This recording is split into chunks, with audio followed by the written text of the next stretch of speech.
brother. It's time for another episode of Birds with Friends. Just a trio of feathery brethren weathering any season to see the Eagles eating teams like Scrammy's top with cheese. It's Philadelphia. Bo, Sheil, and Zach kicking it. Cooler than three penguins till Zach runs off with his valet keys. He's a real nuanced goose. Pull up a branch, get loose. It's time for some juice on some Birds with Friends. The early bird gets the worm, but prefers getting turned like a turn on some Birds with Friends. Bo, Sheil, and Zach coming at you with stats and things flapping their wings on Birds with Friends. All I know is Zach said he has a game where Sheil don't read both 7,000 words, and I said I'm in. Let's go. Let's do it. And so the purpose of that's what I needed was not to get at least one more reader.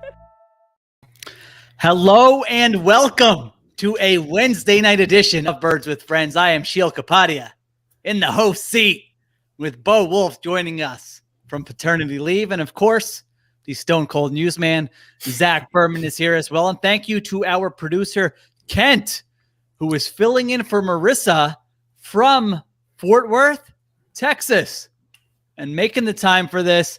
So thank you, Kent, for getting this done. We've got a lot to get to today. Well, I guess so. I mean, nothing really that important because nothing has happened since we last spoke, but we'll make something out of it. That's what we got to do. So we will get you updates on Carson Wentz, whether there are updates or not.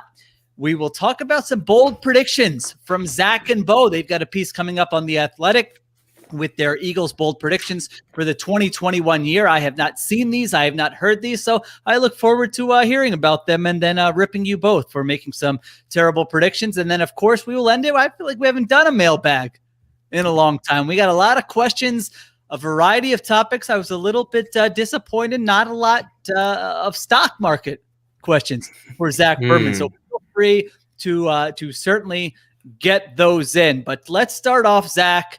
We are here Wednesday night. It feels like the term imminent has been used for 2-3 weeks now in reference to this Carson Wentz trade, yet he is still a Philadelphia Eagle. What is happening right now with Carson Wentz? Still a Philadelphia Eagle, still unlikely to be a Philadelphia Eagle by the time the season begins. So it's a matter of when, not if. The question is also to whom. Indications really seem to be that the Indianapolis Colts, and we've discussed this, are the best fit. It's just a matter of price. Our Zach Kiefer, the Colts writer from The Athletic, he has information out there that the conversations with the Colts have continued even during this relative lull. However, the Colts haven't changed their offer, right? So we talked last week about the hypothetical offers between the Colts and the Eagles.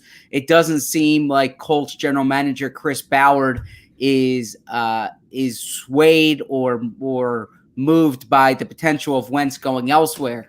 There was also a report from Sports Illustrated that the Bears are pushing hard for Wentz, but that they want to know if Wentz wants to come to them. And that is obviously something to consider here too, because Wentz exercises leverage. And as our own Bo Wolf has pointed out on a few occasions, there could always be a mystery team that we're not discussing. And the mystery team, as the Phillies once were with Cliff Lee, could always swoop in. That was so exciting. What do you guys think about this? What do you think about the Steelers?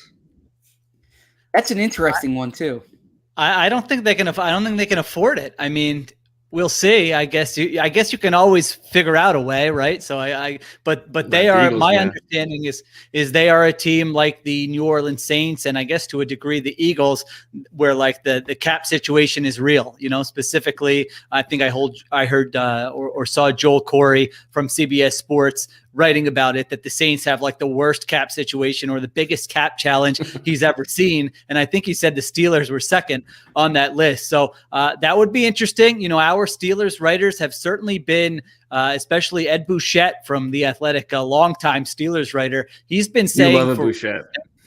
I like Bouchette does these columns where he gets into his non-football stuff. You know, it's kind of like old school when the newspaper columnist would do that, and you would read like one bullet point and it was non-sports, and you're like, "Ooh, I'm getting like a window into this person's life. This is kind of cool." So I do enjoy those. But to his credit, he's been writing for weeks now that do not write in ink that Ben Roethlisberger is returning to the Steelers for 2021. I mean, I haven't seen anybody else put it the way he has, and he obviously knows that franchise inside and out. So we'll see. I think it would be very challenging for them from a cap perspective to take on Wentz, but who knows? Every year there are teams who we think are in bad cap shape, and then all of a sudden they add a player, and everyone's like, "Wait a minute, how did that happen?" So until we look at it a little bit more closely, I guess I shouldn't rule it out completely. I have two quick Steelers takes here. Take on Wentz. Go ahead. So the first being, and it's a good point about the cap. One thing that has come up in exactly what's going on here. In conversations, and I don't want to say conversations with the teams, but when you talk to people around the league, they point out that with the Bears, there's the presence of Mitchell Trubisky, who's represented by the same agency as Carson Wentz, right? So if Carson went there, it's theoretically a seat that's not available for Trubisky. Well, that same logic could be applied to the Steelers. The same agency represents Ben Roethlisberger. So I'm not saying that sways one direction or another, but if there was any chance of Roethlisberger returning, obviously Wentz going there would take that away. My second Steelers take, and I wrote this back during the season when I was talking about a potential Jalen Hurts market. And of course, this was when we were talking about Wentz potentially returning. I mentioned the Steelers as a team that would make a lot of sense for Jalen Hurts, both based on the cap situation there, and kind of Jalen Hurts' personality and the Steelers' personality. It certainly would be consistent there. So I'm not saying the Eagles would trade Jalen Hurts, but if you're talking about the Eagles as a possibility for drafting a quarterback at number 6, that's an interesting team. I like that. They can afford a Jalen Hurts rookie contract. They can afford it. He would fit in the offense, and you can just see like that no nonsense Jalen Hurts personality fitting in quite well in that Steelers organization. I like that. Yeah, I could see that. That's when you picture the player in the uniform, just in your head. I could certainly see that. I mean, reading between the lines in Pittsburgh, it sounds like they're like, Ben, dude, just retire. Like, Pouncey retired. We're probably losing Juju Smith-Schuster. We're losing Bud Dupree. We're going to have to make other concessions here with some of these players because our cap situation, you're coming back for 1 year, but we're probably not going to be a great team next year. Like, this is a time to make a clean break. But it sounds like Roethlisberger saying, I would like to play at least one more year. I think I can play better than I played last year. And so we will see what happens there. I mean, their higher ups have basically been, brutally honest that we'll see what happens. And he can't come back on his current contract. We would have to restructure that deal. And so there are a lot of concessions that would need to be agreed to there.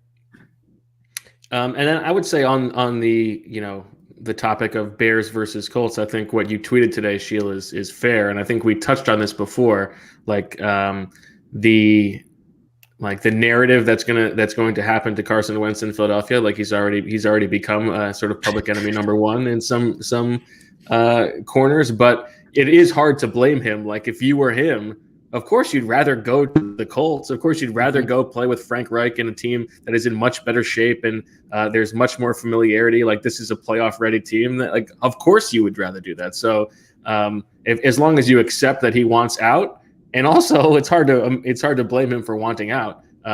He's right to prefer Indianapolis if that is indeed what is going on.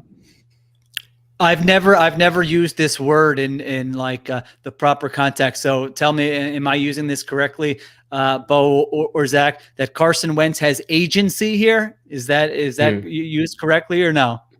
Well, it depends on what you're trying to say. Not like his sports agency. Like he has a say like Zach said, leverage. Don't people say it? It's another word? I swear. Like the first 36 years of my life, no one ever referenced, this person's got agency and, and this, I don't even know if I'm using it correctly in this decision. And now all of a sudden everyone's using it. Did I use that correctly or no? Yeah, you did. Yeah. Okay. Yeah. All right. Yeah. Well, for those who didn't read my tweet, Bo does a classic there, referencing something that a segment of you might have no idea what he's talking about. That's what it's all about, baby.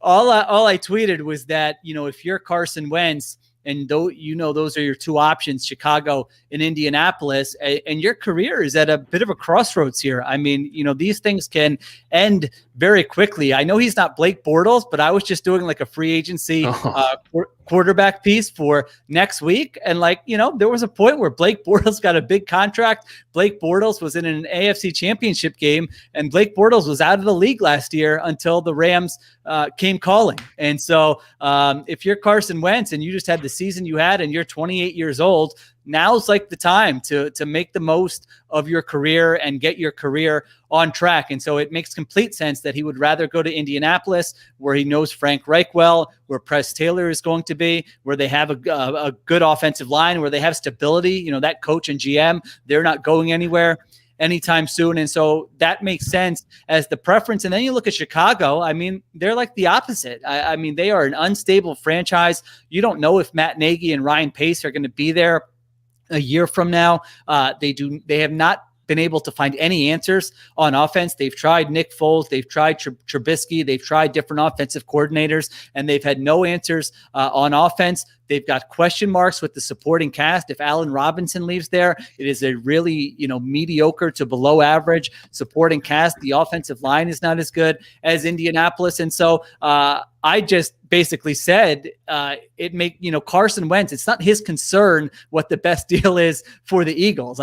His only concern is where can I have the most success here in the next stage of my career? And other, people fired back and said, well, it's not the Eagles' concern what Carson Wentz wants. And that's true, but it is the Bears' concern, because if you're going to be giving up draft capital and if you're going to be paying a guy what they're going to be paying him over the next 2 years, and before you make the deal, his agent or somebody in his camp tells you, listen, he doesn't really want to be in Chicago. And sometimes you would say, all right, who cares? Call his bluff. He's going to play anyway. But let's be honest, there have been issues with Wentz in the locker room and coachability and all those things here in Philadelphia that have come to the surface here in the last year. So I think if you are the Bears and you're weighing your options, that would be something that you have to take seriously. Agreed there. One last piece of news, and I don't mean to deviate from the Wentz conversation because or the septum. I wish, we have BetMGM. The next step for BetMGM is let me bet on stuff like that. I don't know if I need a chip in my brain or something where during that 1 second there, if I could have put whatever money the Capadias have in the bank, the house, the cars, whatever, that Bo was going. As soon as I heard deviated, I go, oh, all right, here it comes. That I was going to hear septum. I would have put everything on that, and I would have made a lot of money. So, very predictable. Let's work on that, please. Zach, sorry, go ahead. So the Eagles made the first transaction of the Nick Sirianni era. This is what you're chiming in with. It's the end of the news segment, right? So I didn't want one last thing on Carson Wentz. He's got a new teammate. No, I don't want to deviate from Wentz, but if we are shifting gears here in the into the next segment, I think it's worth mentioning that the Eagles claimed Sheil. I don't quite know how to pronounce the first name. Thomas off waivers from the Giants. He played for Shaquille Thomas or Thomas Shaquille. It's Shakail, I believe. What do you think that is? Shaquille? Shaquille. Yeah. It's Shaquille. Okay. No, I don't think it's Shaquille. Is it? I don't know. We should probably know that, but anyway, you'll learn it in training camp. So they claimed him off waivers from the Giants. He opted out last year as a high risk opt out, but he played in 2019 with the Indianapolis Colts, where his position coach, of course, was Jonathan Gannon, the Eagles' new defensive coordinator. So the Eagles are continuing to have, as people used to say about Chip Kelly, about the Oregon bias, that Indianapolis Colts bias. They are trying to model themselves after a team that went 28-20 in the past 3 years and won one playoff game. So I was wondering this. You guys will know the answer to this. Will the Colts have more coaches? I'm pretty sure the answer is yes. The Colts will have more coaches from the Eagles Super Bowl team than the Eagles will have from the Eagles Super Bowl team, correct? Are you only counting position coaches? as opposed to what, life coaches? No, like assistant, like TJ Paganetti, for example. That's a good point. That's a good point. Who is the offensive quality control coach now? But he was on the staff. If they are in the section of the website where when I click on coaches, if their name shows up, then they count. And the answer is still yes. No, are you sure? Oh, well, you got 3 in Indianapolis. Right. Frank Reich, Press Taylor, Mike Rowe. Right. In Philly, you have Jeff Stoutland and Pagnetti, and whom That's it. Are you sure? Among the coaches, yes. Right. Like if you're. Okay. Well, because they retained Aaron Moorhead. They retained Aaron Moorhead, who was not there, obviously, during the Super Bowl season. Right. And they didn't retain anyone from the defensive staff. Correct. Yeah. Okay. They didn't retain any of the special teams guys. And Roy Eastvan came in 18, I think. Exactly. That's correct. It was Eugene Chung before that. All right. Well, if I know anything about Zach, he'll be double checking this as soon as the episode is over. So, Zach, you can let us know next time whether that is in fact correct or not. One question that Zeburn brought up as we were doing show prep is, what is the am I saying this correctly, Zach? The lowest offer? Yeah, the floor, basically. Yep. The floor you would accept if you were the Eagles right now, and you guys can think about that and then give me your answer. But I just want to say this idea that the Eagles could potentially still bring back Carson Wentz, to me, is just completely laughable. Like, if they did not get the offer they wanted, they would say, all right, let's go ahead and bring him back. I mean, they made a decision that they did not want to pay this guy $40 million over the next 2 years, and they wanted to take the biggest cap hit in NFL history because they think they have no chance of being able to fix it. And so the idea that they would make that decision and then say, well, we really wanted 2 seconds and we're only getting a third and a fourth, so we'll just hold on to him, and totally change what our plans were with these huge implications going forward. I think there's no chance of that. I know they're trying everything in their power to show that they have options on the table, and that some team, hey, you better pay up because otherwise you're not going to get them. It just feels like any team that has been interested in Wentz has called their bluff. And I'm not ripping, by the way, the Eagles or Howie Roseman for this. They should be doing that. You should be doing everything in your power to try to drum up the biggest market possible so that you can maximize compensation. I'm just telling you that it's complete nonsense that they would be able to bring Wentz back, even though Bo would you give him an 8 on that exercise? What did you like black out or something? What was that? That was incredible. Well, he's on. It's like we lost Bo. I don't know. You're then like Jason Peters coming back. Okay. All right. Someone says Sheil's hair has a better chance of coming back than Carson Wentz does. That was a great photo today. Are you?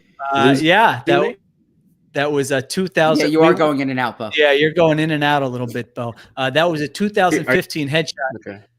Right. I'm not happy that when you Google image my name, that the headshot options are not very good whenever I'm doing like a radio hit. And there was somebody who put like a goofy mustache on me from like a ESPN hit, and for some reason Google Images thinks that this should be like the first photo that shows up when you search Sheil Kapadia. So, if we could get anybody to work on that, that would be welcome. All right, Zach, what is the floor? Now that I just said there's no way they can bring him back, what is the floor of what you would accept, or maybe what you think Howie Roseman would accept for a Wentz deal? A second-round pick is the floor. Whoa, That's you. That's not floor. Howie, though.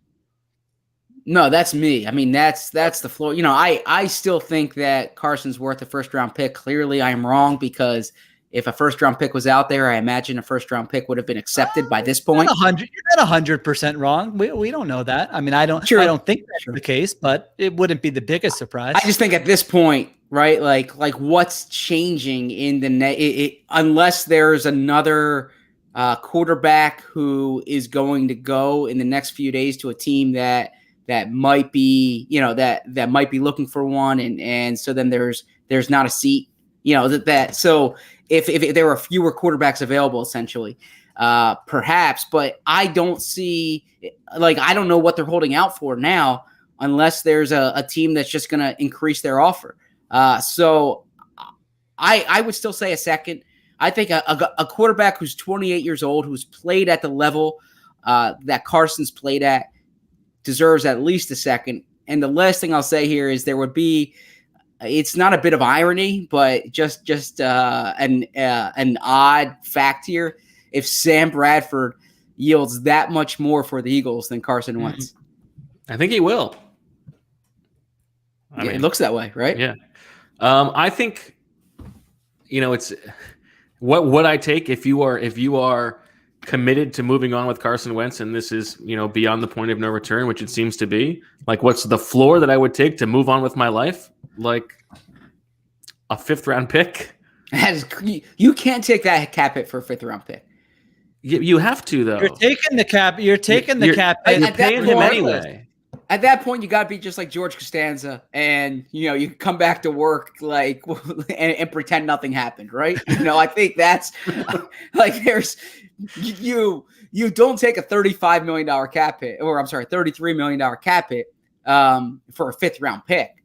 Like, but you're paying him leaving anyway. The building is not that.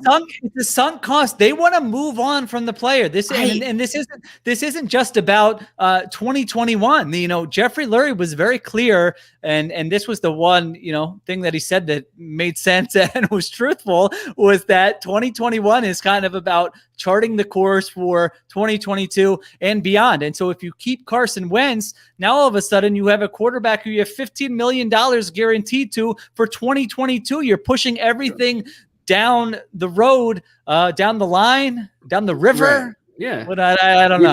You're taking the 5th round pick to free up $15 million next year. Yeah, that's Jeffrey, what you're doing. It's essentially like a Brock Osweiler type deal. But yeah, I understand. Jeffrey Lurie also said he has 2 quarterbacks who are assets. If you're taking the 5th round pick, Howie Roseman also said losing Carson Wentz would be like losing one of the fingers on his hand. We don't see trade negotiations happening on his other fingers. We got to make sure we get Bo a question in that post-trade Howie Roseman press conference, so he can bring that up about how are your hands okay, Howie? By the way, look at that. I mean, from the worldwide leader. This is what has to show up when you start. I mean, listen, I am trying to be professional here. People are looking for headshots. For the audio-only listeners, this is Kent has found the mustache picture of Sheil, and it is now up. I got to say, did you have a full suit on that day, or was that a day when you had shorts? Those ESPN guys?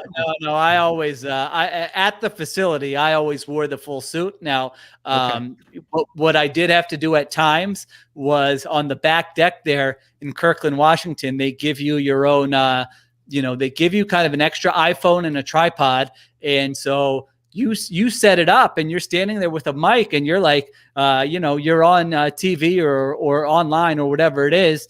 But you're just kind of by yourself with no one helping you out. And so that's when I would get a little bit weird, where I would have that and then maybe some mesh shorts and flip-flops. And I'm on my deck and I'm just thinking, like, if a neighbor is looking at me right now, I look like such a pervert or something with this camera on me and a suit and shorts. And they probably had no idea what was going on there. But yes, thank you. Thank you, Kent, very much for finding that. I think the viewers very much enjoyed it. I would be more in the boat of Bo, probably. I was going to say 4th round pick, but honestly, if we had an organizational decision and we said, this guy's not fixable, we don't want him, we don't want to pay him, then I would probably be willing to go lower, basically, whatever you're getting, where you're not taking on bad contracts, or you're not the one giving up picks or anything like that. That would probably be where I was at. But, a lot of that had to be decided kind of a while ago. I think if you were saying we only want to trade him if we get X, then I think you probably would have gone about this in a very different way. And that hasn't been the case. I mean, this has been pretty much as public a trade, shopping a player as you can get, other than like, Matthew Stafford, where you're actually going and giving a press conference and saying, we are going to trade the player. Aside from that, this is about as obvious as you can get there. So anyway. It sounds like you guys are of the opinion that the Eagles want this outcome, right? Like that the Eagles want to move on from Carson. It's not necessarily that they want to. It's just that there is now no path forward. Like that has No, been. I agree with that What are part you of it. talking about? But like Sheil's point was that they've concluded he can't be fixed, and they don't want that cap obligation going forward. My interpretation of this, and this very well might be wrong, is that like Carson's unhappy. This is just a marriage that has ended poorly, and it's a divorce. But this is not the outcome that the Eagles wanted. Like they didn't look at this, and it's not like the Rams with Jared Goff, where they're like, we need to move on from this guy. It's more like something. There's this disconnect here that they don't believe they can get past.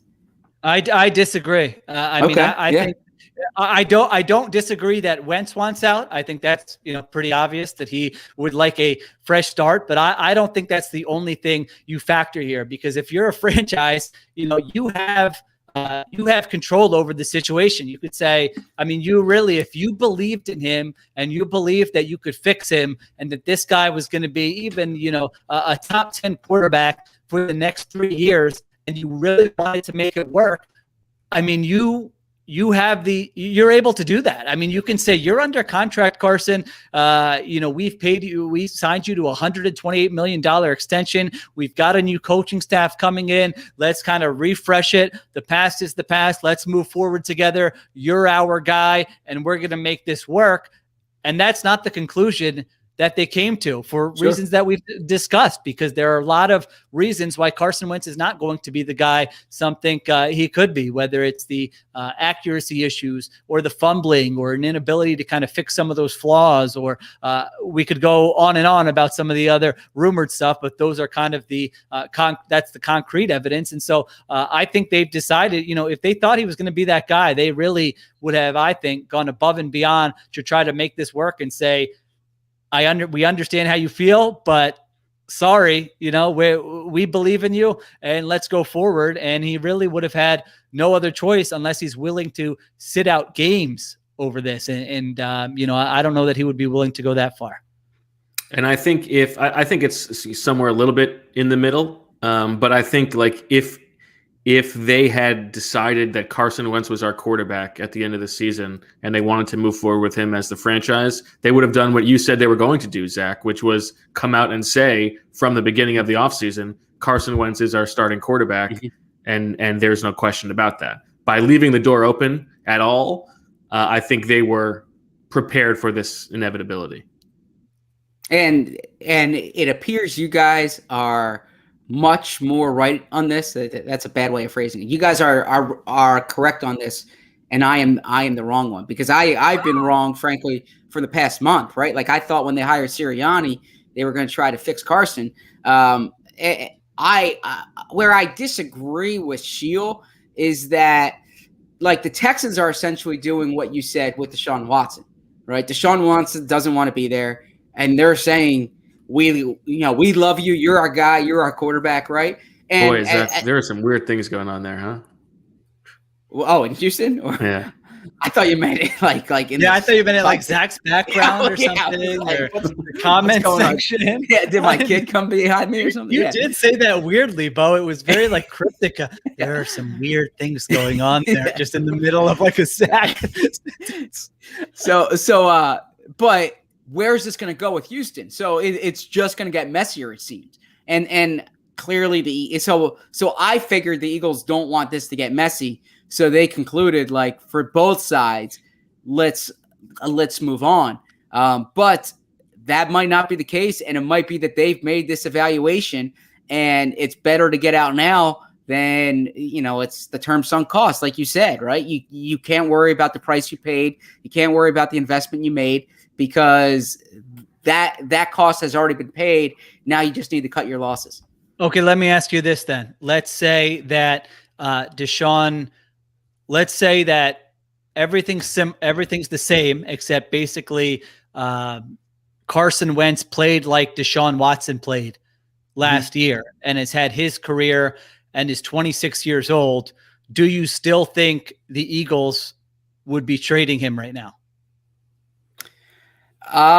It's a great question. I think No way.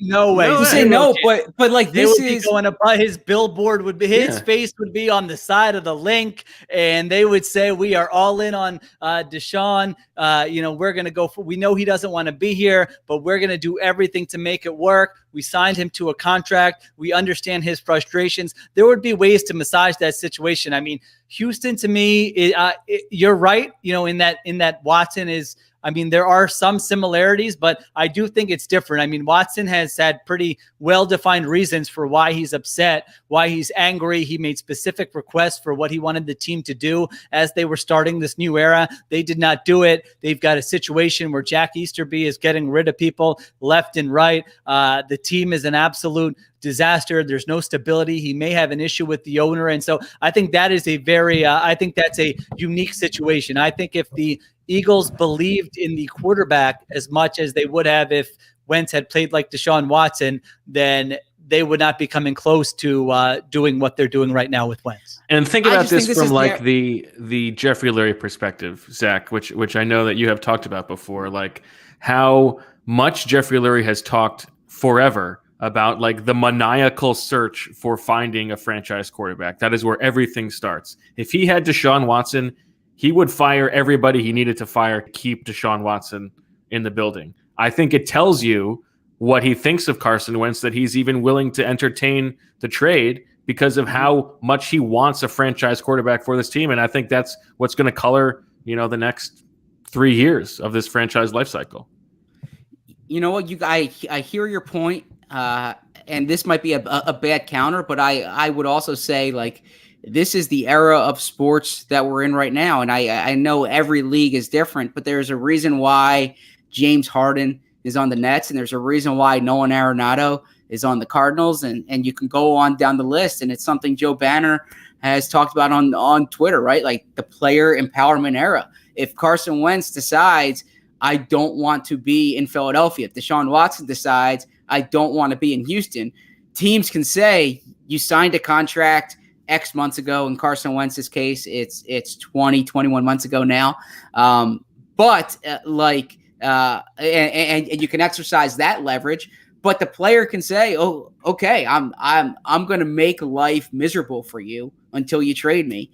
And this is what's happened in sports. I understand sometimes the contract is the impetus of it. If you look at like Anthony Davis, but James Harden's a great example. Right. He did not want to be there anymore. Deshaun Watson did not want to be there anymore or does not want to be there anymore. I'm fascinated to see how that situation plays out. I don't know if it's an apples to apples comparison because Carson clearly did not play at that level. But if Carson was determined to make this miserable for the Eagles, like I have problems with you as an organization, I want to leave.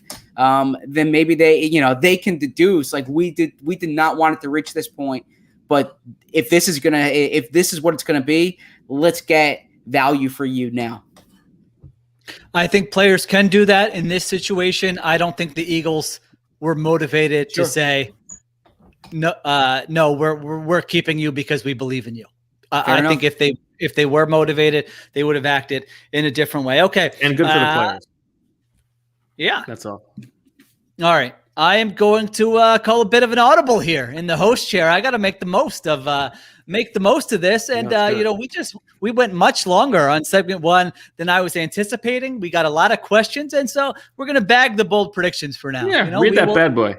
Yeah, we need to hear read that bad boy on The Athletic. By the way, you can see if you're watching theathletic.com/birdswithfriends, that special just flashing at you the entire time. I got to say, it's been very effective. We've been looking at, how many of you have been subscribing with that special code because it's $3.99 per month. It's the best deal you can get. Theathletic.com/birdswithfriends. So one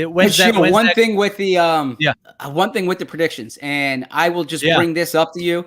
It's a one-word answer from you, okay? Because you can read the predictions tomorrow to get the answer from Bo and from me. I'm excited. Who is the starting left tackle next year, Mailata or Dillard? Mailata. Okay. Read tomorrow to find out more. Or more on Zach and I have contrasting bold predictions. Oh, all right. Well, I think there were questions about these guys. So who knows? I think we might get into some of the stuff you covered in the predictions here. By the way, Zach, people are really think you're looking great tonight. Yeah. Really. No, I appreciate that. People are saying you're looking svelte. Have you been working out in the off season? Is there anything new that you're doing? I'm being more cognizant of what I eat. And nice. yeah, so that's And you that. You cutting anything out? You cutting out some carbs or sugar or anything like that, or no? Yeah, well, yeah. I mean, I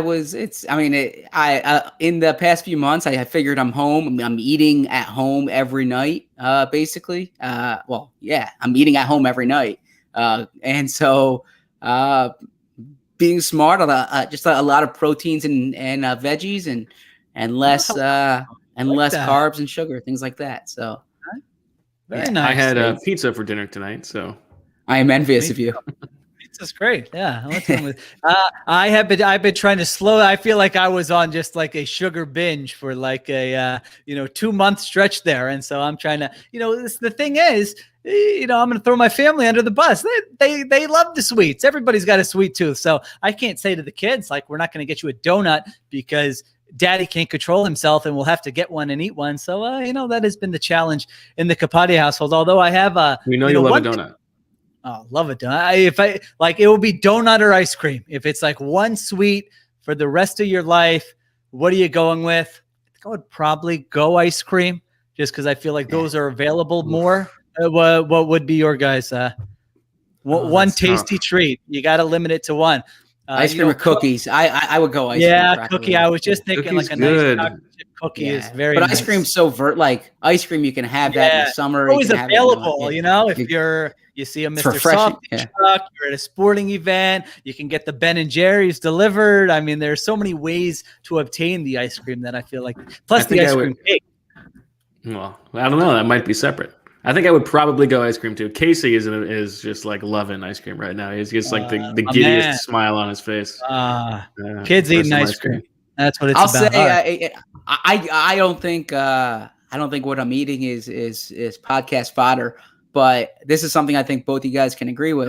Give it to me. You got something good. So my wife is like respecting my willpower here over the past few months with this, but the biggest hurdle that I find, the biggest challenge is when my kids have leftover food because they're eating, chicken nuggets, French fries, pizza, like cheese, every night. Yeah, and you don't want to waste the food. You don't want to waste the food, and it's sitting there, and it's like Elio's pizza looks so good when it's and old school. So that's the biggest challenge. Like I can prepare a fine meal for myself that would suffice. The issue is when my kids are saying they're finished and you just want to finish what's in front of them. Yeah, you don't want to waste the food. It's exactly. The balance is always, if you've got the three things, like you want something healthy, you want something cheap, and you want something fast. It's hard to get all three, so you got to pick 2 out of 3. Well said. Yeah, no, that's 100% true, man. That quesadillas I did this the other day. They got these like cinnamon rolls, for Leela had I don't know if it was a doctor or a dentist appointment, but we're not opposed to bribing. And so we'll say, all right, do a good job here. And then, I think basically on the way home from any one of those appointments, they get to pick out a treat that we'll stop and get. And so they got these like cinnamon roll things. And there's a little sitting there. And, it's not like they're saying, I'm done with this. I will actually say, are you finished with this? Or are you going to eat the rest of this? No, Dad, you can have it. And so then I go and I take it. But what are you going to do? The joys of sharing. You're teaching them how to share. That's good. That's right. All right. Some questions. Thank you to everyone who submitted questions here. We got a good one that's right on topic. A great segue from our previous segment. A little turkeys to the kingdom. This is from Nico. Strong name. I like the name Nico. Starting quarterback for week 1. Carson Wentz, Jalen Hurts, or other. And you get what? 100 turkeys, Bo? Is that Yes. That's how it works, right? Yes. Bo is doing the math. I see him putting pen to paper. Zach's doing the math in his head there. Yeah. Who wants to go first? I will go. I will go first here. I will go 50 for Jalen Hurts, 49 for other, 1 for Carson Wentz. I think I am not convinced that Jalen Hurts is the guy, and I think he showed a lot of potential, and I think it could be the type of thing where, all right, he's the guy for a year, they'll see what they have in him, and if not, they're getting into the Sam Howell, Desmond Ridder, Jaden Daniels. You pick who who the top guys are going to be next year. But I think couldn't tell you any of the guys you just said. If a quarterback is on the board at 6, if one of those top 3 guys drops, I can definitely see them pulling the trigger. And I wouldn't rule out a trade up if they're not giving up next year's one. Okay. I will go.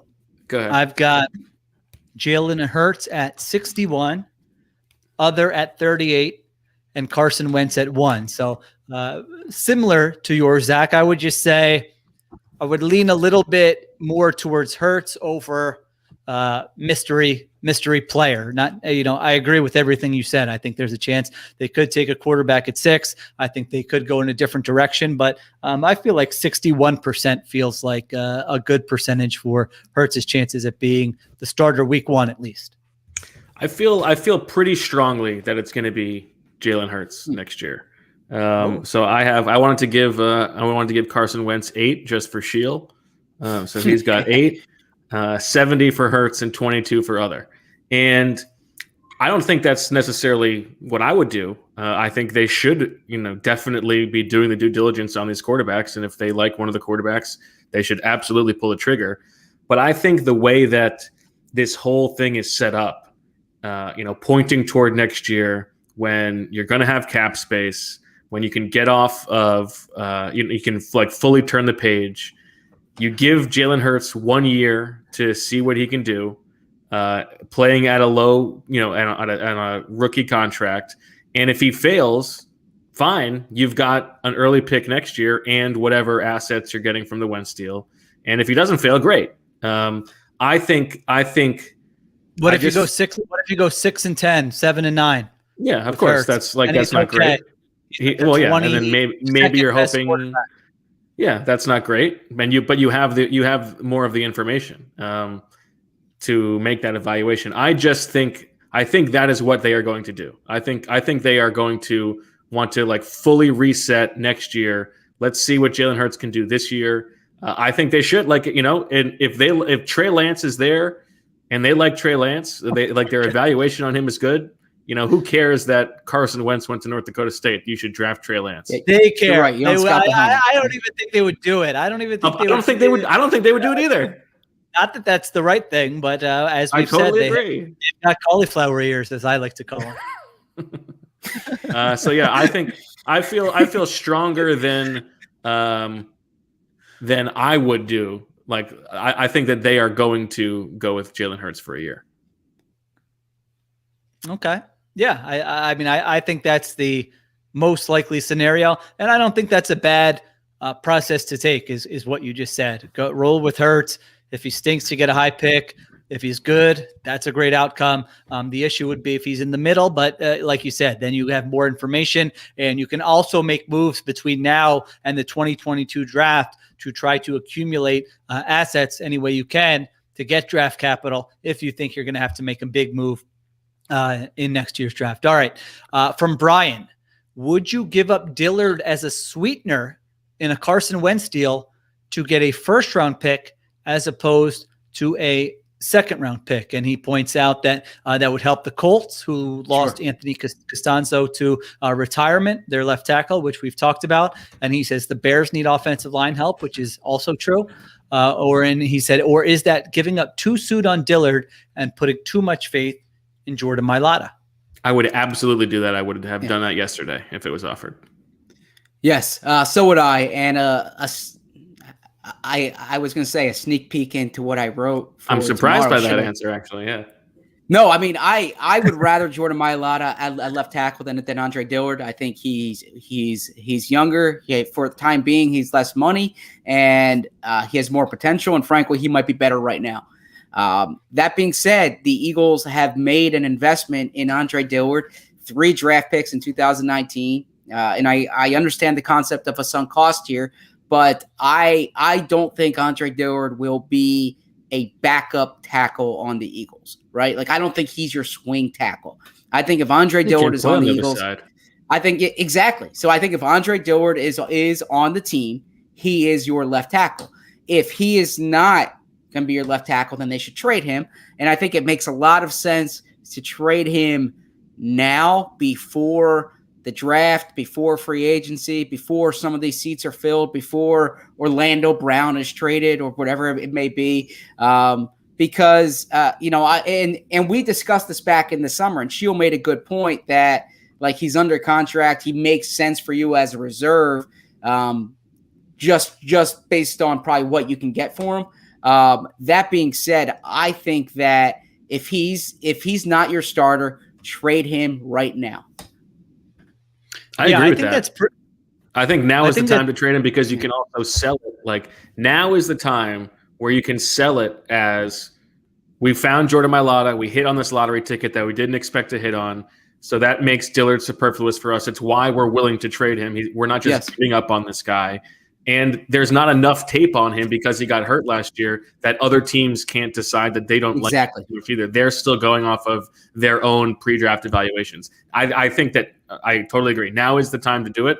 And if you can, combine him with Carson Wentz to get just a little bit better value, I think that's exactly what they should do. I think we might be overrating. I think that would be a good move for the Eagles, because, like, that's not nothing to go from a 2 to a 1. I mean, you're talking about, I don't have like the, draft value chart or anything in front of me, but that's like the value of a second round pick, right? When teams trade up to get from the second round to the first round, like, that's what they're going to have to give up at a minimum. And so if you're getting like a second round pick, you're right. That's overstating how much he's worth, probably. But in this context, it's kind of weird, right? Because you could be like on the fence with a deal with the Colts, and you say, all right, we'll throw in Dillard, and maybe they scouted Dillard and really like him, and so maybe you can do it that way. But yeah, if you look at if you break it down, asset by asset there, for lack of a better term, then you would really be getting more value than I think you should be getting for Dillard, which is to say, if you just put Dillard on the open market and said, hey, we're trading Andre Dillard, what's anyone going to give up? I mean, I don't think at this point, anyone is giving up more than a fourth, which is why I made the point before that I think at that point, if Stoutland still believes in him, and you still think he could be like a competent tackle, then you probably benefit from just keeping him, because you're going to need a third tackle there. So it's an interesting thing to weigh, though, one way or the other. All right, Sean says, with trust seemingly being the reason for the potential split of the Eagles and Wentz, what could both sides have done to help prevent this issue from happening, given the major ramifications it will have for both parties? That's a good question. It's a great question. I wish I had a good answer, and because this has come up here in the past few weeks, and I would love to talk to Carson Wentz to really get a sense here. I think, and we've touched on this a few times in these podcasts, the Eagles, for lack of a better term, have enabled Carson Wentz, right? I think they've created an environment that has allowed this to happen, where Carson has been, they've enabled him, and it's probably not an apples for apples comparison, but you read all those stories when LeBron James went from the Cavs to the Heat, and he couldn't believe how much different it was in terms of, like, everything was catered to him in Cleveland, and in Miami it was much more structured. The Eagles have really tried to cater to Carson, and I think that the next time they have a franchise quarterback, if it's Jalen Hurts or if it's someone else, I think they really need to view it from an organizational perspective. What's the best way to support a franchise quarterback without, like, giving him too much rope to hang himself, so to speak? From Carson's perspective, I wish I had more clarity there, and I'm looking forward to finding out more. Yeah, I mean, this one is hard to answer without knowing the exact specifics, but, what are the things that Carson is aggrieved about? Is it the way his injuries have been handled over the course of 5 seasons? Is it, the Jalen Hurts pick and whether or not that was communicated appropriately to him? Is it the way that things were then handled with Hurts this season and the way that he was replaced? Is it the coaching, or just failure to surround him with good weapons, adequate weapons over the course of the last 3 years? I don't know. It's hard to know what without knowing exactly what he's upset about. It's hard to know what they could have done differently. Although I think we've all said like they could have at least supported him better in terms of offensive personnel over the past couple of years. Yeah, that's like when you said that, I was like, oh, that's the big one. Make better personnel decisions, add better players so that he has more of a chance. And I'm the one who's kind of been saying that there's been too much excuse making for Wentz, but still, if you're looking at how this could have led to a better outcome, that would have been one thing. I think certainly you could look at I think most of the stuff with the Hurts pick is nonsense, but certainly you could have used that on a better player. The medical staff there, Bo, that I thought that was a good point. Certainly if you could have got that in order early in his career. With the stuff you were talking about, Zach, it's tough because in year 2, the guy was unbelievable, Sure. And so success happened very quickly in terms of how it normally happens for an NFL quarterback. So if you're the organization and you're looking at what happened in 2017 and how well he's played, I can kind of understand saying, this is our guy. We're going all in on him. And that's how we're going to handle it. From Wentz's perspective, I mean, I feel like, and maybe this is the team too, but I kind of wish there would have been a focus on mechanics around the, 12 months out of the year. And, I'm not saying he hasn't put in work or whatever, but we can only go by the results, and the issues he's having in 2020 are issues he had in 2016. And you feel like if he was able to work on that, and, if someone could have told him after every offseason, hey, this is something, if we let this go and you're not working on this constantly, this is going to be a big issue. Your accuracy is going to suffer. It's going to affect every part of your game. And you really need to focus on it and kind of hone in on it around the clock, then I don't know. I think that probably would have led to a little bit of certainly a better player. But anyway. And that's part of what I was alluding to. And the person who went on record with this was Malcolm Jenkins in that Rich Eisen interview, when I'm paraphrasing here, but he basically said the Eagles were so worried about Carson's, I think he said his ego was the word. But the accountability that you hold a lot of other people to in terms of you need to get better at this, or this is what's expected of you. I don't know if that was necessarily upheld in Carson's case. And I would say, as far as putting people around him, clearly they missed on picks, right? But I've made this point on this podcast. I mean, 5 of their, they haven't drafted a defensive player in the first 2 rounds since 2017. So since that year, every first and second round pick has been an offensive player. Since that year when they signed Alshon and Torrey Smith, but since then they traded for Deshaun Jackson because there was this thought that they need to have a deep threat for him. That was a major investment. I wouldn't call it a major investment. That was a double-figure contract. That's a major investment. Yeah, I wouldn't call it major. I don't know. There's an opportunity cost there, right? You're going to pedantic. invest. That's big money for a wide receiver, right? They thought they drafted the left tackle of the future for him. They've paid other guys on the offensive line. They drafted a receiver in the first round this year, receiver in the second round last year, tight end in the second round in 2018.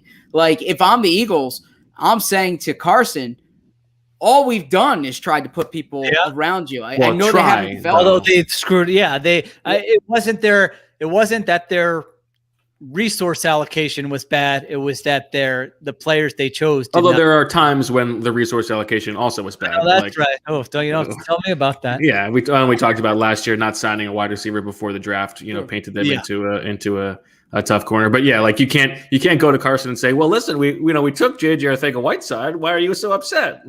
We drafted a receiver in the second round. Well, he didn't help me very much. So, okay. This is from the Jaker. Says, who will be the first coach? I'm going to become the Jaker. The first coach from the 2020 hiring cycle to get fired. I think I've got them all here. Ooh. Oh yeah, if you have them, that'd be great. Missing somebody. Urban Meyer. This is really just an opportunity for Bo to talk about Urban Meyer. Brandon Staley, Dan Campbell, Nick Sirianni, Arthur Smith, Robert Saleh, David Culley. Am I missing? I don't think I'm missing anybody, but I think there were 7, right? Now, are we answering who's going to be the first to be fired or who's going to be the first to no longer be the head coach? Let's say no longer be the head coach. Yeah, Okay. I like that. Because that's Urban I would Meyer. say Cole. Who will last the longest? Yeah. Who will last the Who will shortest last the Shortest. shortest. is Urban Meyer. I would say think David the first. I think the first to get fired is David Culley. I think Urban Meyer might not last the year. What a disaster. What a disgrace. I mean, Go ahead. we got to spend some time on this because we haven't had a chance. I mean, to purposely hire a guy just to like send the message to your locker room that you don't care about anything that they think. I mean, it's insane. Like, imagine being a player. There was a guy who went to Iowa who's on the roster and went on the record as saying like this guy was racist, and then he's playing for the team, and then the Jaguars bring him in to be the coach. Yeah, are you kidding me? Right. I mean, it's ridiculous. I agree with what you said, and I don't mean to mention Chip Kelly's name again, but when like Chip Kelly stood by Riley Cooper, one of the things that I said at the time was, when you're a new coach, you have a certain amount of equity, right? Do you want to exhaust that equity on Riley Cooper? Well, do you want to exhaust the equity that you have on Chris Doyle? Like, is that the one you're gonna puff your chest out and you know? So that I agree with what you said, Bo. It just didn't make sense. And it's worse than the Riley Cooper thing because it's intentional. Like the Riley Cooper thing, obviously, like, you know, if it's me, he's cut. You move on. He's not that good of a player. He's not worth using that equity, as you said. But he was on the roster. He was already a player on the team. Like, you are building your staff from scratch. You can hire any strength coach in the world. Exactly. Like, you've got an open checkbook. You can hire anybody. And you are like intentionally sending the message that this is the guy who I want to, who's going to deal with our players more than anybody else. This is the guy who wants to be like, my intermediary to the players. It's intentional, and it tells you exactly what kind of program he wants to be running. He does not and has not accepted that coaching in the NFL is not the same as coaching in college in terms of dealing with the players. So, I think it is a disaster that is already happening, not even waiting to happen. I feel like my take on this from when they hired him holds up, has already been like proven correct. Yeah.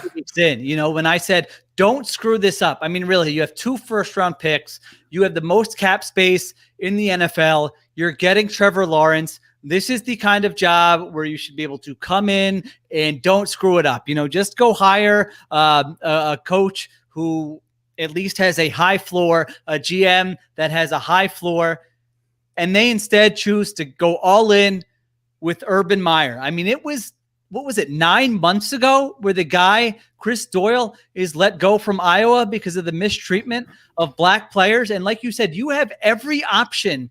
You can hire any college coach to come and be your strength coach.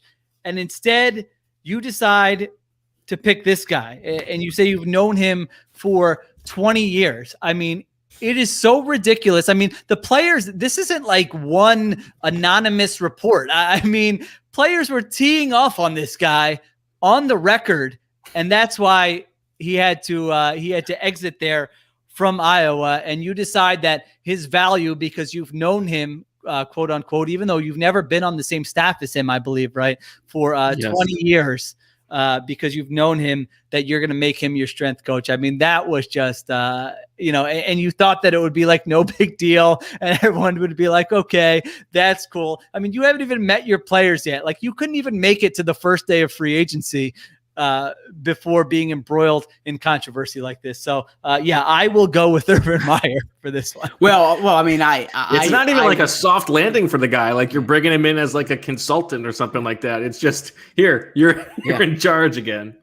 Well, I know we talked about the minority coaching thing, at length, but it just struck me, like, think of what Urban Meyer's willing to overlook to give this guy a chance, and then think of what owners are willing to overlook to like not give black candidates a chance. I mean, that's really what I know. I know it's a head coaching job versus strength coaching. It's different, but like just look at the playing fields like that. Anyway. And also, by the way, like it's not like Shad Khan is culpable here too. Like if Urban Meyer says I'm going to hire this guy, say no.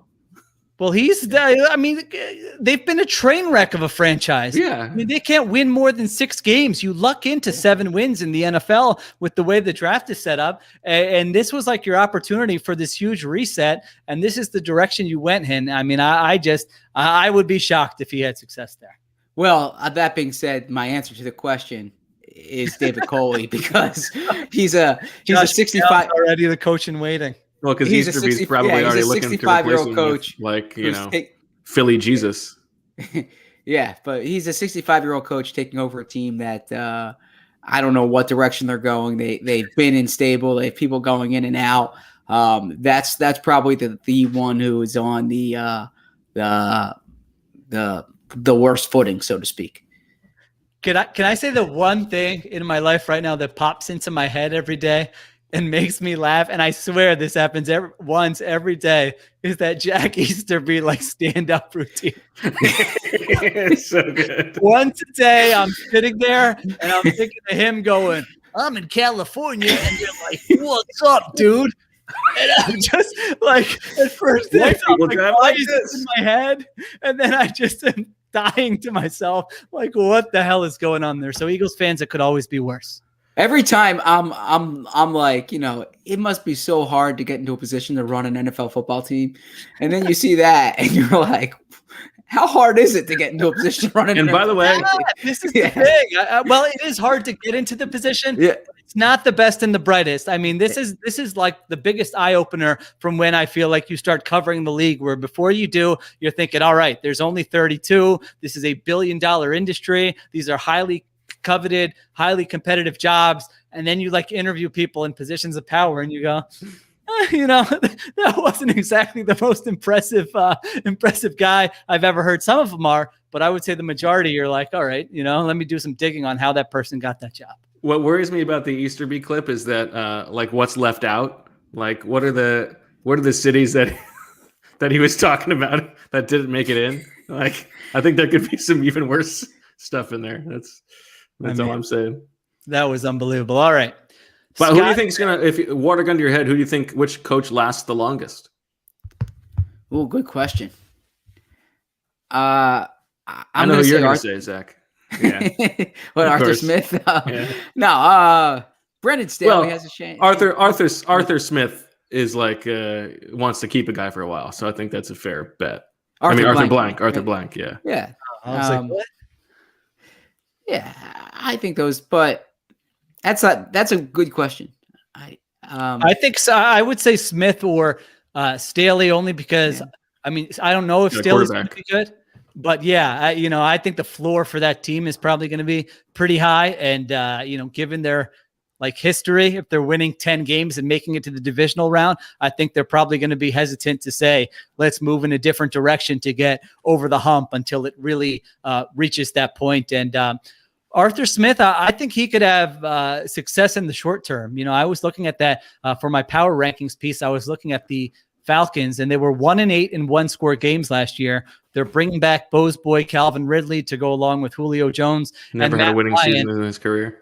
Dirk Cutter was a complete disaster, in my opinion, as a play caller. And so I always look at who's replacing the worst head coach. So I guess you could throw Robert Saleh in there. I just don't know that, Well, it's the Jets. Like, I think Saleh will do a good job, but it's the Jets. Like, he can't last forever. Okay. I think Zach's going to like this one.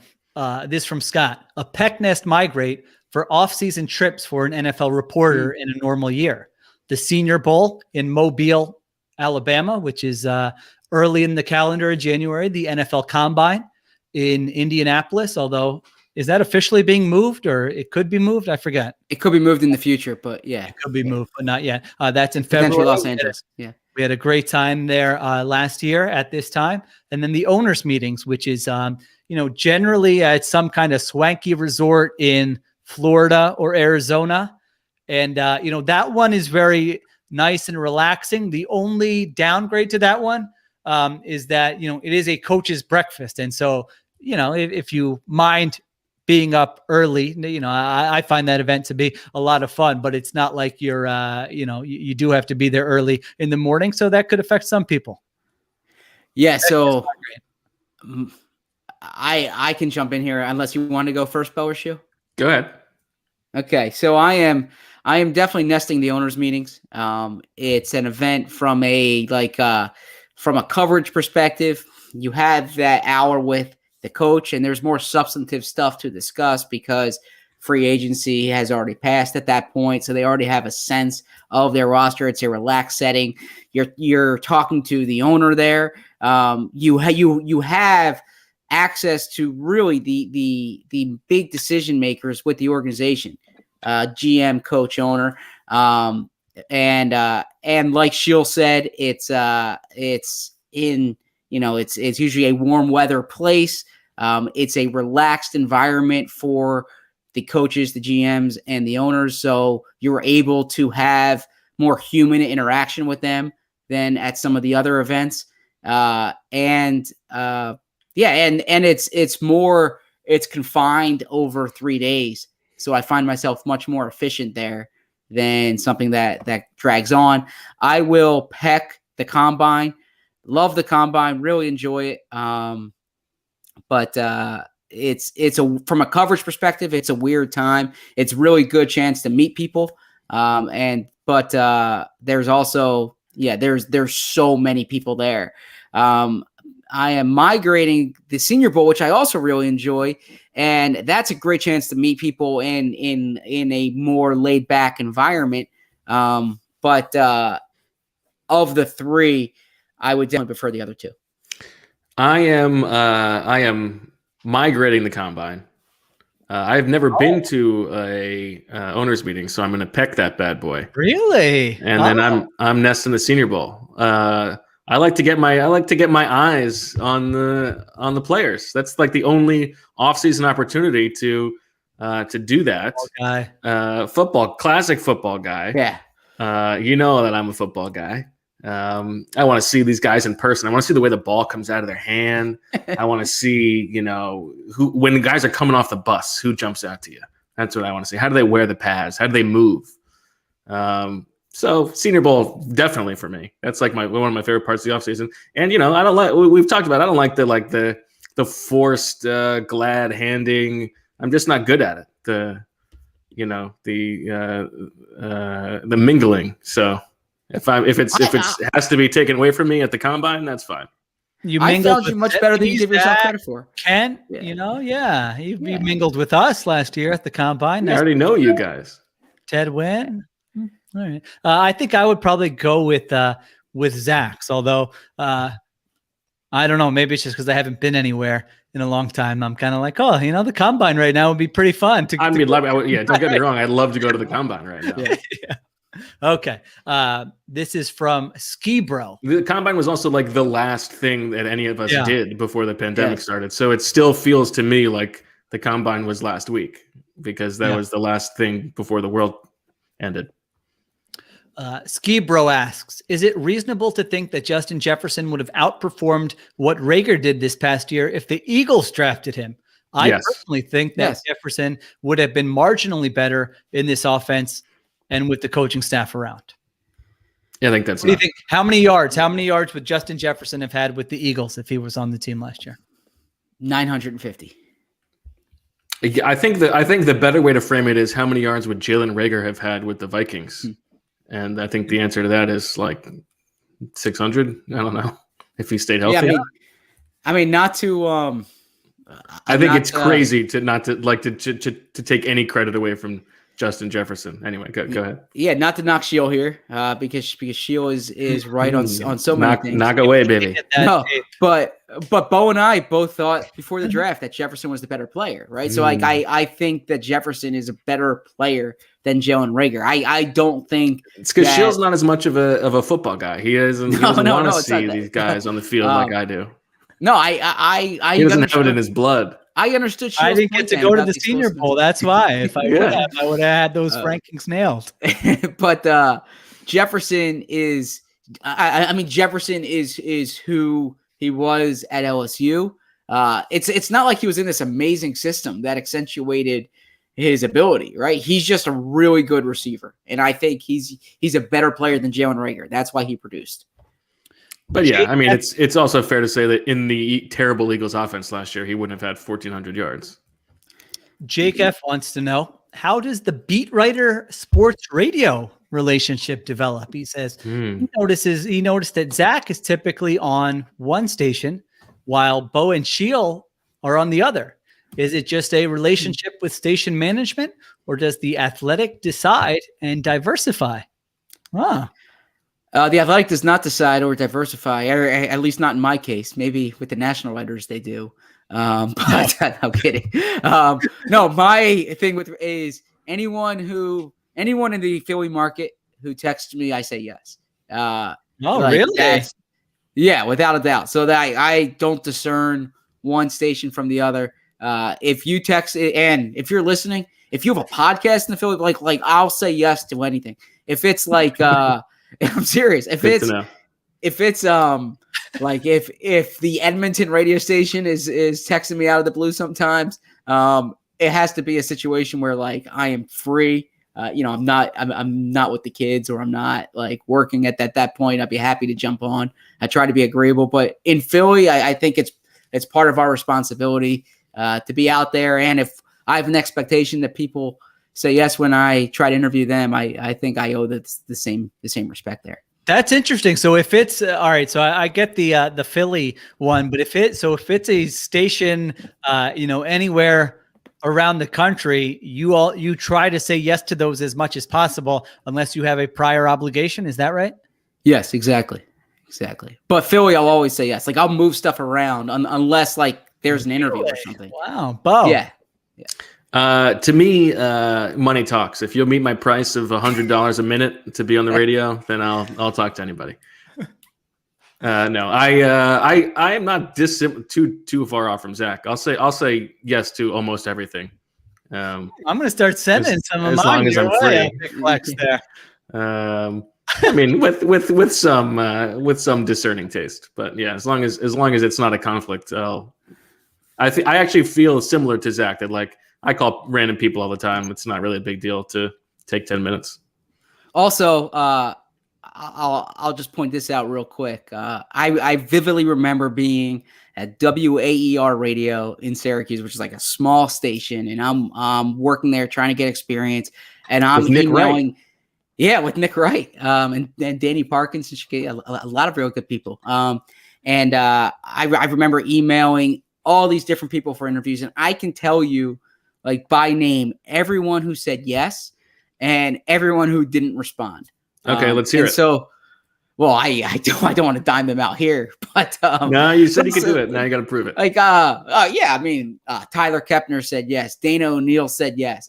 Paul Coral was a writer who covered the Phoenix Suns. I remember doing the Phoenix Suns thing. He said yes. Like I can go on down the list here. And who didn't respond?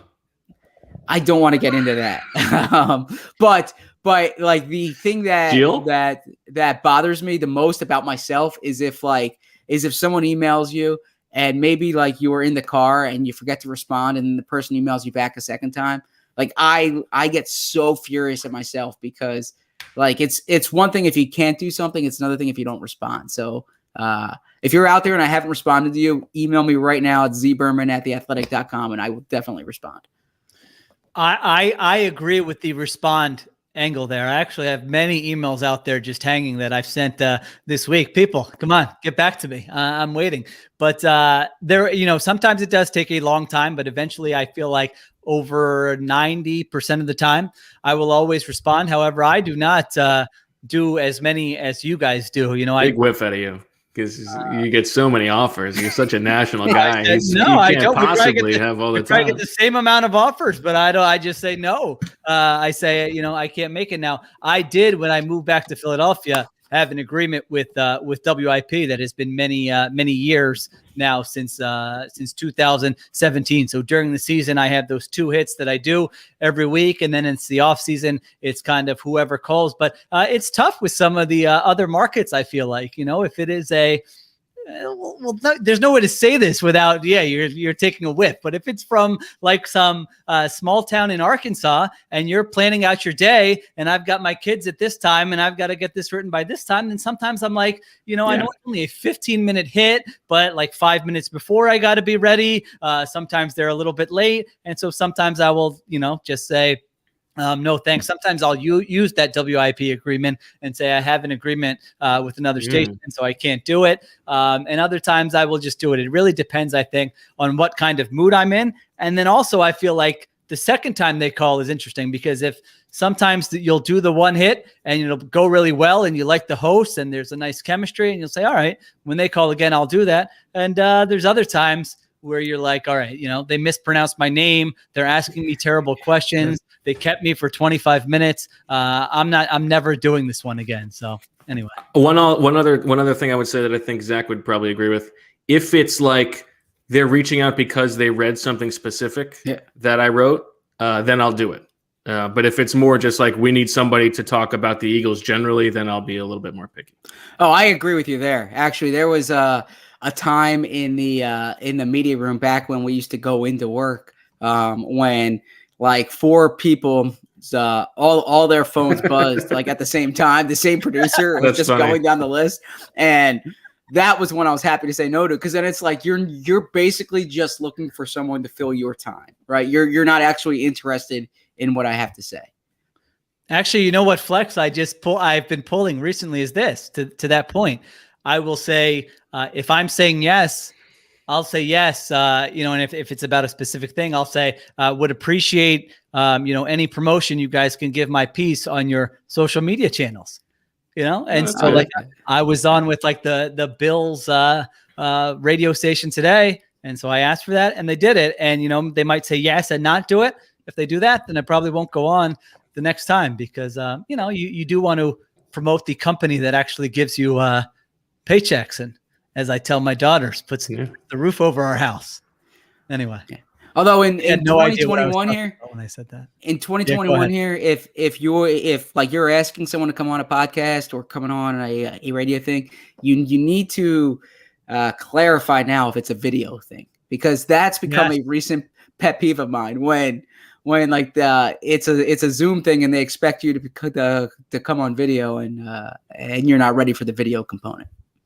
It's also good to know how long they need you for. I would absolutely agree there. I'll give a shout out to William, who is a 14-year-old, very highly ambitious podcaster. Shout out to Billy, who asked me to be on. I retweeted it earlier today. He emailed. His emails were better written than I would say 90% of the requests I get. His organization was off the charts. He said it's going to be on Zoom. Here's the link. He followed up the day of, the day before. He sent me the link afterwards. So that guy is going places. Once he's eligible for some internships, we will have to get him here with The Athletic. He did a great job. All right. I hope that didn't sound like 3 annoying sports writers complaining about the easiest job. Somebody asked the question. If it did, I apologize because I probably was taking the lead on that. All right. Phil says, we'll get to a few more here. Phil says, based on Les Bowen's latest tweet, where he said, I think the Eagles could take a quarterback at 6, which we discussed. He said, let's say the Eagles take a quarterback at 6. Speculate on who would be available. Who are the Eagles taking, in your opinion? And who would you take? I assume he means just quarterbacks there. I'll be honest, I have not dug in on the quarterbacks yet, and so I don't want to give any misinformed opinions. Do you guys have any opinions on the quarterbacks who could be available and who kind of has your interest right now? Paul, do you want to jump in, or do you want?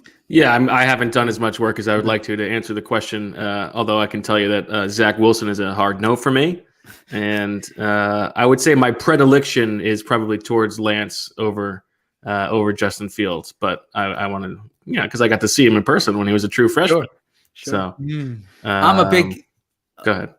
I'm a big Justin Fields guy. I admit it, have been all year. And so, But for context here, in Dane Brugler's most recent mock draft, he had quarterback going 1, 2, 3. He had a team. He had, I think, the Panthers trading up to get Fields, and he had Wilson going 2. In the mock draft before that, he had Fields lasting beyond the Eagles. I think he had Fields going 7. So those are the 3. And then there's kind of a thought that maybe Trey Lance would be the one who's most likely to be there. I don't think Mac Jones is like even in that conversation for top 6, top 10 picks. So you're looking at those 4 and probably the top 3 just because there's less of a sample size with Trey Lance. But a team could, in theory, fall in love with him. But really, if Deshaun Watson goes to Carolina, let's say, that could shake a lot of things up. And then the other thing is, what's Atlanta going to do? Is Atlanta going to take a quarterback? Are they going to trade out of that spot? So that's a really interesting one to watch as well. Well, and I think it does play in, like, the Eagles are in an interesting position at 6 because if 4 quarterbacks go before they pick, then all of a sudden you're guaranteed to get one of the 2 best non-quarterbacks in the draft at 6 or sex if you want Kenai or if you want Kenai Sewell. But then there's a better chance you get Jamar Chase that way, I guess. If only 2 of them go, which I think is probably unlikely, I think at least 3 are probably going to go before they go. Then, if Chase also goes and let's say, Sewell goes, then I think you're more likely to trade down from 6, especially if somebody wants to come up and get a quarterback at 6, the 4th quarterback. Are you guys buying the Daniel Jeremiah, Kyle Pitts pick for the Eagles? I'm excited to get into these guys, but my initial reaction is I think we would be pretty outraged by taking a tight end at 6. Oh, 2 of you guys, not me. Well, but the history is terrible, right? Terrible. Get taken in the first round. It's like the worst. Terrible. Don't get caught up in the position. We just had this conversation about Isaiah Simmons last year. He didn't do anything. He is special, man. He is special. He is special. But that's on brand. I feel like I have no draft. On brand. I probably could have guessed that was you were gonna love that. Watch the play, and on top of that, he's a Philly guy. Okay. Oh, he's a Philly. What was his high school? He was started at Abington High School. Then he transferred his junior year. And then he transferred to Archbishop Wood. He was a quarterback. He's a rare guy who is the quarterback who wants to play tight end, right? So he was a quarterback, and he kept saying, his future was at tight end. He finally moved over to tight end at Archbishop Wood, and then just emerged. You heard what Coach Flynn said about him. Coach Flynn said he's Travis Kelce. Well, he would have to be to justify that. He would have to be. You better be guaranteed that he's either Travis Kelce or George Kittle or Gronk, basically, to take him at that draft slot. So on one of those interviews, those radio interviews, that's a flex, before the 2017 draft, I was saying that if Christian McCaffrey had wide receiver next to his name, he would be a first round pick. Right, like just based on what he can do. He was a first round pick, wasn't he? No, but I was saying he's such a special player. He could play wide receiver for you and be a first round pick. Like Kyle Pitts, if Kyle Pitts was listed at wide receiver, you would talk about him in the top 10. Well, as Tracer pointed out, Kelce, Gronk, Kittle, none were first round picks. That's a good point. And Vernon Davis was, I believe, the last one that he was the number 6 overall pick. And then TJ Hawkinson was number 8. Yeah, great.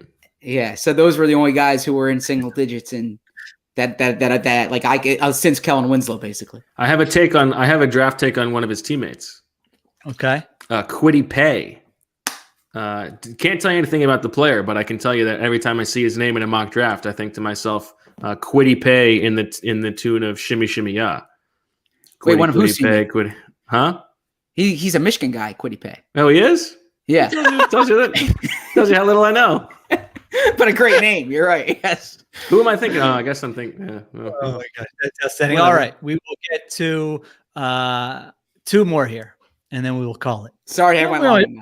I didn't mean to we're only doing one podcast. They have the same initials. That's what I was talking about. Okay. Reld I'm not sure exactly what this Twitter handle is, but anyway, they say, will Sirianni's wide receiver coach background help get more out of Arcega-Whiteside, Rager, Fulgham, etc.? Could this thinking have influenced the hire, trying to extract more value from the significant investment of draft capital? Classic Eagles overcorrection. I will take this one. No, I don't think that has anything to do with the hire. However, I do think it's interesting because the one thing I've heard about Sirianni is that when he was with the Chargers, he really I think we talked about this, he really coached, not that Keenan Allen needed to be coached up, but Keenan Allen kind of respected him and liked that he was trying to make him better and that he did a good job there. And so I think Travis Fulgham is a very interesting player. I don't know if he's in your guys' bold predictions, but to me, it was pretty obvious last year that the coaching staff had soured on him. Even as we were watching when he got into games, he was playing really well. So that would be a player I would like to see what Nick Sirianni and this coaching staff thinks of. Here's a tease for you. Okay. Travis Fulgham, not in my 10 bold predictions. Quez Watkins is. So there you go. Okay. But yeah, I think Nick Sirianni better. They better. It's not the reason they hired him, but they better hope that he gets more out of the receivers than the last coaching staff did. Yeah, I agree with what both you guys said. I don't think it's why they hired him, but I had someone say to me, you're making a big deal about Sirianni working with quarterbacks. He's one of the best wide receiver developers I've seen. So I'm real curious to see what he does at that position. And that, of course, was Jeffrey Lurie. Jeffrey did not say that to me. No. Last question from Roger Goodell. How do other teams' front offices view the apparent botching of the Wentz trade? Have the Eagles tanked his value with their own chicanery? I mean, really, I just chose that question because if he used another word instead of chicanery, Austin, thank you for listening and submitting, but you really wouldn't have made the cut without that. But I mean, outstanding job by him. It's not botched yet. I mean, we don't know. We don't know what they're going to get. Yeah. So we'll see. I think the more relevant question, not to just ask a different question from our listener, is how much is the outside perception of the Eagles botching of the Wentz situation coloring the trade market? Because I think generally speaking, if a team is seen as willing to give up on a player, that's going to crater his value. But and we've talked about this, but if the perception is that the Eagles themselves are to blame for the Carson Wentz situation, and we think we can fix him, then more teams are going to be interested. Yeah, well said. And frankly, I don't think Howie Roseman has done anything wrong in terms of like if he was demanding a lot at the beginning, or if he's trying to do things to drum up a market. Like that's Howie's job, and I frankly think he's quite adept at that part of the job. So I have no objection there, but I do think you have to take a hard look at like the Wentz situation from the organization. Like, how did it get to that point, and what did they do to contribute to it?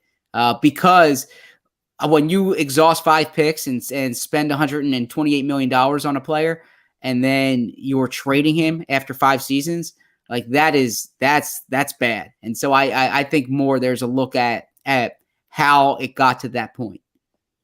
I think it's going to be very, if you kind of look at the ebbs and flows, I guess, of the last 2 months, or even beyond that, when we first started talking about trading Wentz.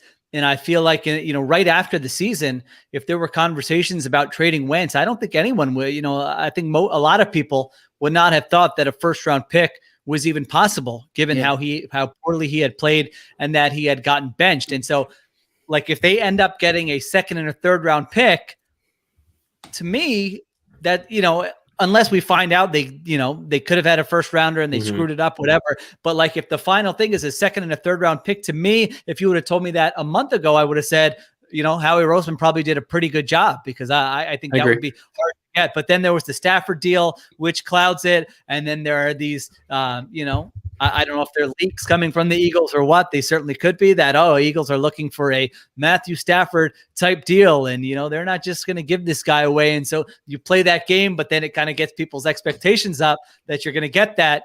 And then it comes down, and people might be, the fan base at least might be disappointed. Not that they should really care about that. They should just care about maximizing compensation. So we will see what happens. I feel like after this marathon pod, the trade's happening tomorrow, right? They'll just make this entire podcast irrelevant, and we'll have to do a live pod. It'll be just as long, and this will be the one that only like the true Birds with Friends hipsters actually listen to. They'll still get to what's your learn guys' about prediction? how the sausage, how the tofu sausage is made on radio hits for sports writers. Yeah, that's true. Let's break that one out.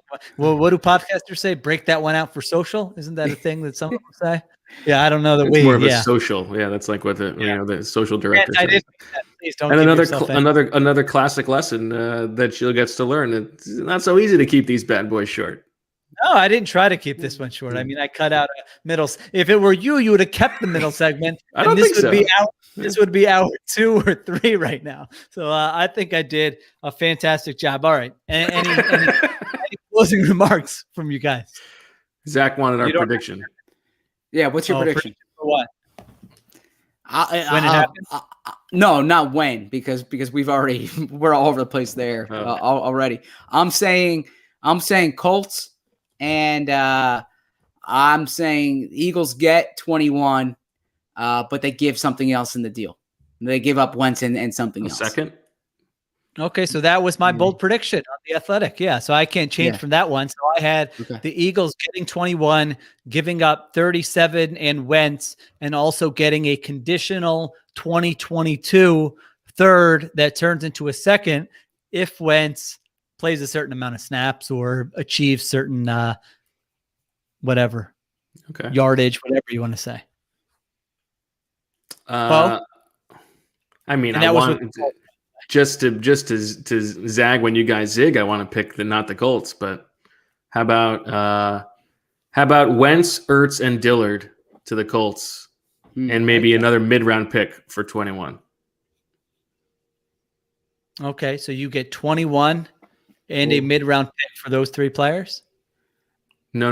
You're giving up a mid-round pick. Oh, you're giving up those 3 players and a mid-round pick for 21. Yes. Yeah. Oh, okay. The Colts get 3 starters for their offense and a 3rd-round pick and a mid-round pick for 21. That's pretty good. Maybe some other 2022 pick thrown in as well. And maybe they throw in that conditional I mentioned. That's an interesting trade. I mean, the Eagles are trying to, Ertz is gone. Like, I love how, like you said last time, Zach, that I don't know how this became a headline that like, the Eagles might part ways with Packers. I was stopping a month ago about how upset. He said maybe he would come back for like a day to retire when he's done his career.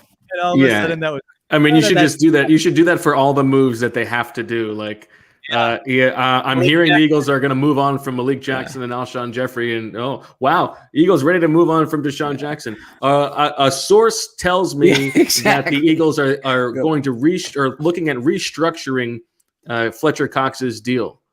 An agent and a source close to the situation, rather, says Brandon Graham is willing to restructure his deal for the Eagles. Lane Johnson is willing to do it as well. That's like 10 breaking newses that you got there. Reminder, we are a little bit in our bubble sometimes. I don't really sometimes we do assume that, people might, I don't know, maybe that's wrong. Maybe no, but to Bo's point, I once joked around with somebody, and it wasn't even a joke. It's a true statement.